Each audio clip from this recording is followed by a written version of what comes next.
किसी गांव में एक बौद्ध भिक्षु का बहुत बड़ा आश्रम था। हजारों शिष्य बौद्ध भिक्षु से दूर दूर से ज्ञान ग्रहण करने के लिए आते थे।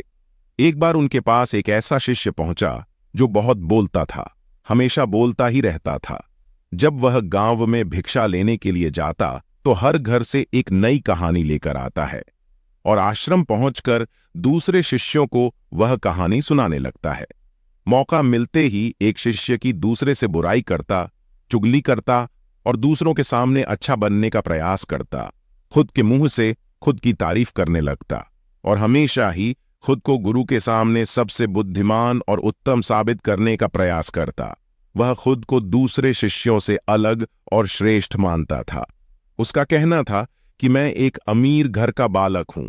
अगर मैं चाहता तो एक आरामदायक और सुविधाओं से भरा जीवन जी सकता था, लेकिन मैं वह सब छोड़कर यहां आ गया क्योंकि मुझे सत्य की खोज करनी थी, खुद को जानना था, जीवन को जानना था।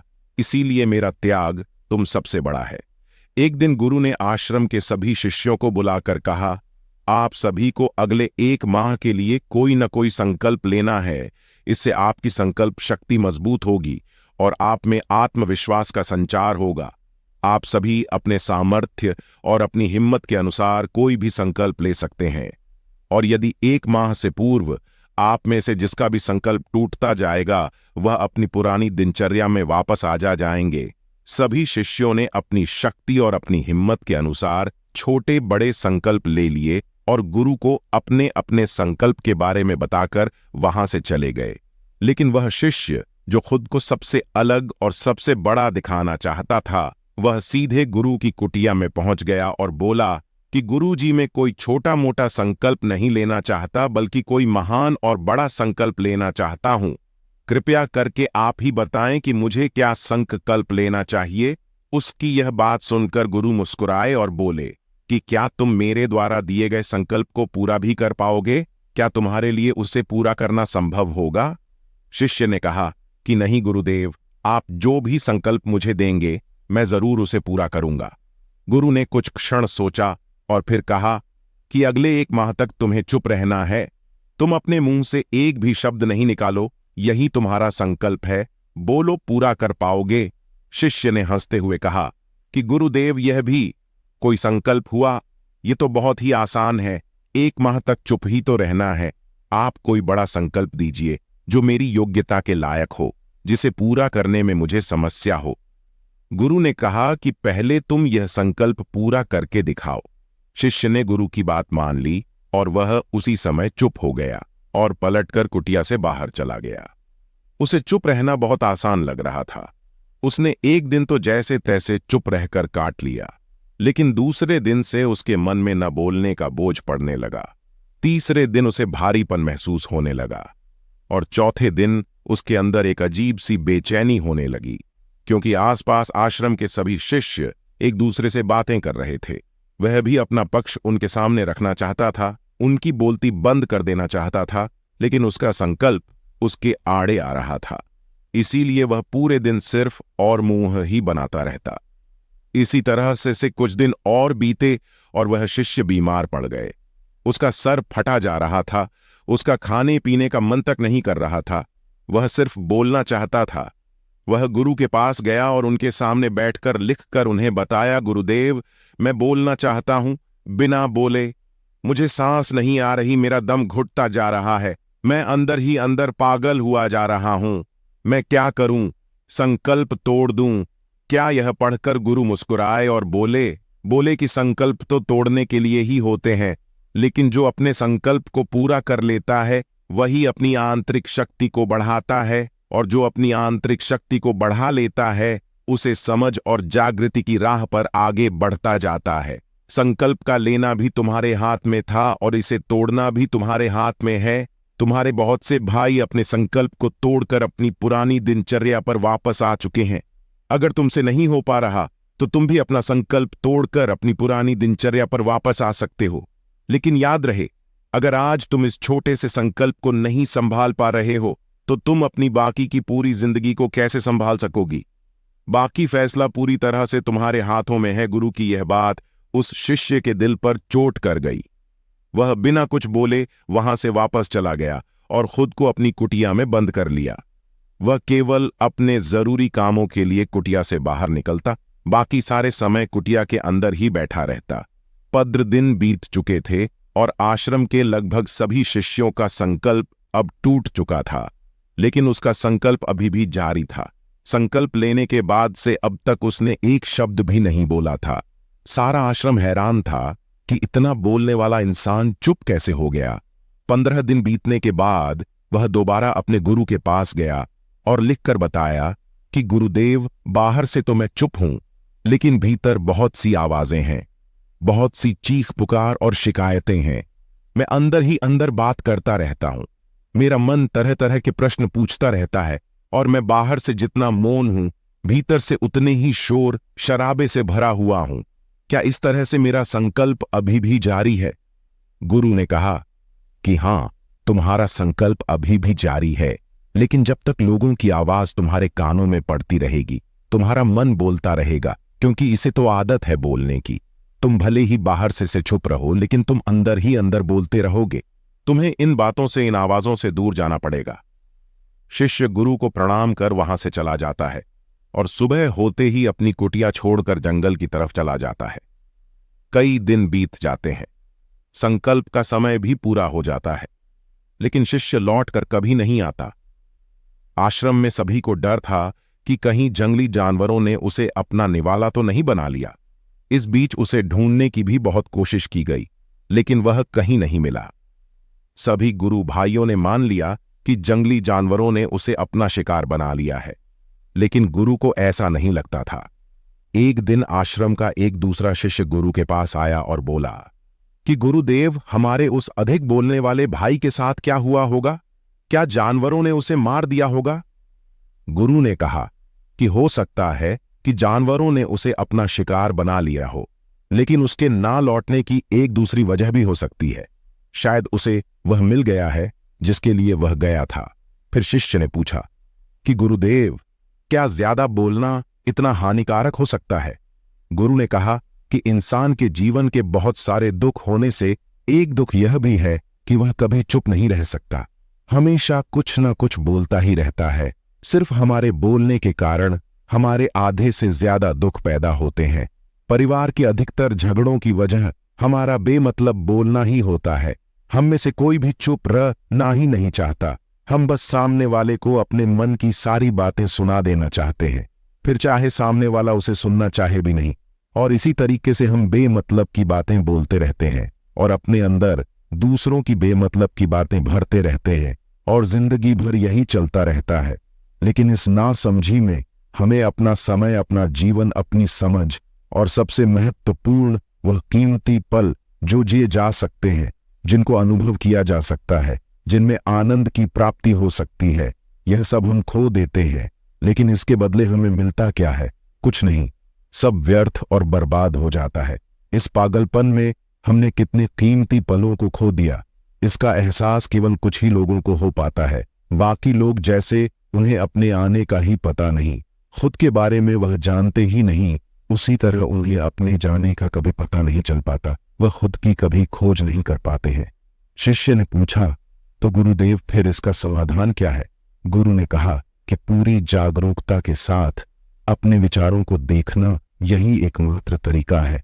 सारी मानसिक समस्याओं का वर्तमान में रहकर चिंतन करना, पूरी जागरूकता के साथ अपना काम करना जिंदगी में चमत्कारिक बदलाव ला देता है।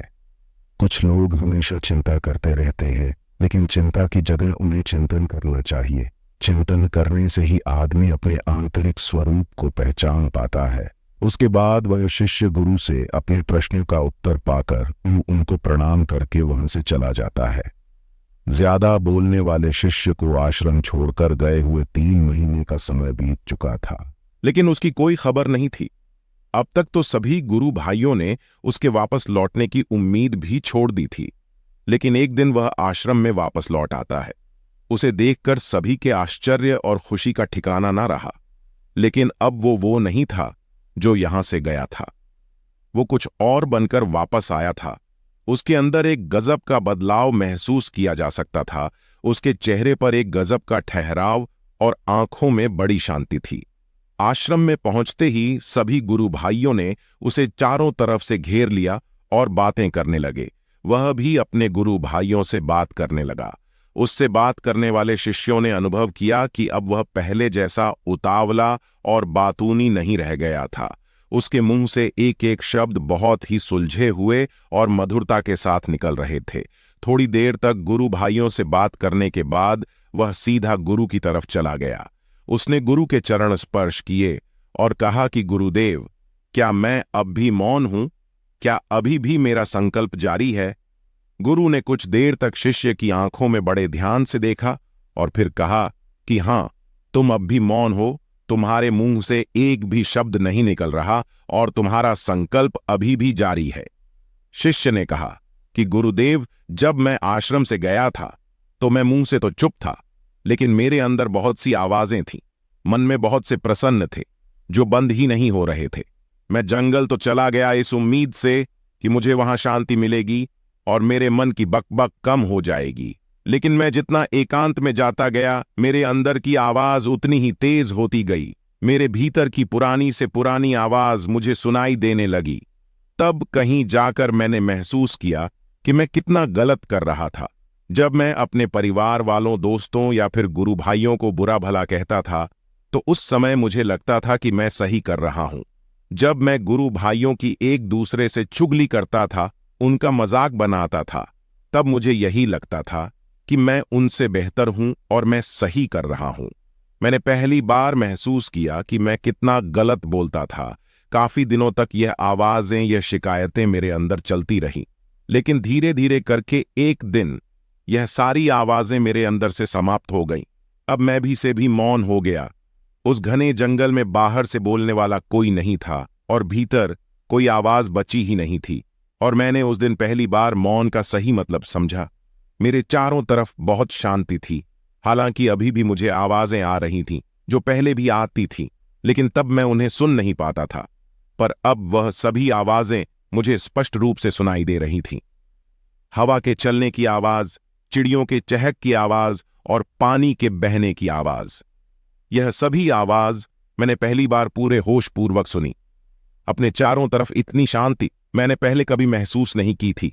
और आखिर में जब यह शांति मुझे महसूस हुई तो मैं अंदर से चिल्ला उठा। मैं बोल उठा कि है ईश्वर, यह कैसी शांति है?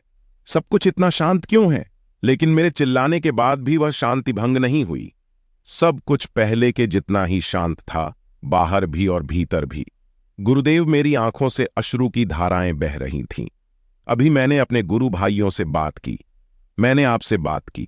मैं बोल रहा हूं, मैं चल रहा हूं, मैं सब कुछ देख रहा हूं, लेकिन मैं अपने भीतर एकदम एकांत में हूं, भीड़ में होता हूं। तब भी मैं भीतर से अकेला और एकांत महसूस करता हूं। जब मैं खुद से शोर शराबा करना भी चाहता हूं, तब भी अंदर से एकांत ही रहता हूं। अब सब कुछ दिखाई पड़ने लगा है, सब कुछ सुनाई पड़ने लगा है। गुरु ने अपना आखिरी उपदेश देते हुए कहा कि जब तक हम बाहर की तरफ बोलते रहेंगे, भीतर अशांति ही बनी रहेंगी। लेकिन जिस दिन हम भीतर की तरफ मुड़ जाएंगे, तब हमारे मुंह से कुछ भी निकलेगा, तब भी हम शांत ही रहेंगे। दुनिया में जितनी भी बुराइयां हैं, ज्यादातर हमारे बोलने से ही उत्पन्न होती है, क्योंकि हम चुप रहना कभी चाहते ही नहीं हैं। चुप रहना भी एक बातचीत होती है, लेकिन वह हमारी अंतरात्मा से बातचीत होती है, हमारी आंतरिक बातचीत होती है। हमें जितनी जरूरत है, हम उससे कहीं ज्यादा बोलते हैं। हम सामने वाले को सुनना नहीं चाहते, बल्कि उसकी बोलती बंद कर देना चाहते हैं। उसे समझा देना चाहते हैं कि मैं कौन हूं, मैं क्या कर सकता हूं, और यही हमारी जिंदगी का मकसद बनकर रह जाता है। हमारी सारी ऊर्जा इस व्यर्थ के बोलने में बर्बाद होती रहती है। किसी तरह से समाज में लोगों का जीवन दुखों से भर जाता है, जो हमेशा एक दूसरे को सुनाने में लगे रहते हैं। कभी एक दूसरे को सुनना चाहते ही नहीं, समझना ही नहीं चाहते, और चुप रहना तो उन्होंने कभी सीखा ही नहीं, क्योंकि चुप रहना उन्हें छोटा महसूस करवाता है। दुनिया की सभी लड़ाइयां का कारण हमारा ज्यादा बोलना ही होता है। इसीलिए हमें सिर्फ उतना ही बोलना चाहिए जितना जरूरी हो, क्योंकि वे अर्थ का बोलना ऊर्जा को नष्ट करता है, और यह बोलना ही हमें भीतर की ओर लौटने नहीं देता, क्योंकि यह हमें बाहर की ओर खींच कर रखता है और बाहर है ही क्या, इस संसार के अलावा। लेकिन अगर हमें अपने भीतर के संसार की ओर मुड़ना है, अपने भीतर की यात्रा करनी है, तो हमें अपने मुंह को बंद रखना चाहिए। इसीलिए जितने भी बुद्ध हुए हैं, आत्मज्ञानी हुए, उस सभी एकांत की ओर भागे ताकि उन्हें ज्यादा बोलना ना पड़े, ज्यादा सुनना ना पड़े। वह एकांत में रहे और शांत रहे, इसीलिए आसानी से भीतर की यात्रा कर पाए। लेकिन अगर कोई चाहे तो इस संसार में रहकर भी एकांत में रह सकता है, शांत रह सकता है, लेकिन इसके लिए उन्हें अपनी ऊर्जा बचानी होगी, जिसे वह अब तक अपने व्यर्थ के शब्दों में बर्बाद करते रहे हैं। बोलना ही हमें भीतर की ओर लौटने नहीं देता, क्योंकि यह हमें बाहर की ओर झुकाए रखता है। और यह कहकर गुरु और शिष्य दोनों मौन हो जाते हैं और मौन करते हुए ध्यान में, गहरे ध्यान में प्रवेश कर जाते हैं। तो दोस्तों, कैसी लगी आपको यह कहानी? आप हमें कमेंट सेक्शन में जरूर बताना, और अच्छी लगी हो तो इस चैनल को सब्सक्राइब जरूर कर लेना। तो चलिए मिलते हैं ऐसी ही कोई नई कहानी। तब तक के लिए अपना ख्याल रखें। धन्यवाद।